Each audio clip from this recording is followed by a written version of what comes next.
আমার স্বামী আলীর খেদমত করেছি। জোরে বলুন না সুবহান।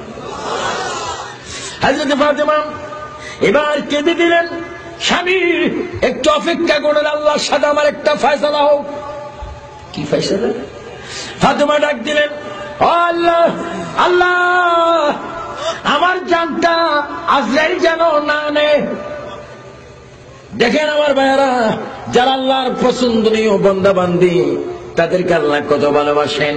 আল্লাহ তোমাকে ডাক দিচ্ছি, আমার প্রাণটা যেন আজরাইলে না নেয়। আল্লাহ পাক এইভাবে ফাতেমার কথা শুনতেছেন। হ্যাঁ বাবু, জীবনে কোনদিন বেগানা পুরুষ আমার চেহারা দেখেনি। আজরাইল যদি আমার মৌতের বিস্তায় যদি আমার প্রাণটা নিতে আসে, আজরাইল তো আমার চেহারার সৌন্দর্য দেখে ফেলবে। যদি আজরাইল আমাকে দেখে ফেলে, আমি বেগানা ব্যক্তির সাথে আমার দেখা হয়ে গেল। আয় আল্লাহ, আমি ফাতেমা আমার মহারানার কসম দিয়ে বললাম, তুমি যেমন জীবনের মালিক, এই জীবন তার কোন ব্যক্তির হাতে আমি দেব না। আমার জীবনটা তুমি নিজে নিয়ে যাও। আল্লাহু আকবার। আওয়াজ হলো, ফাতেমা তোমার দোয়া কবুল।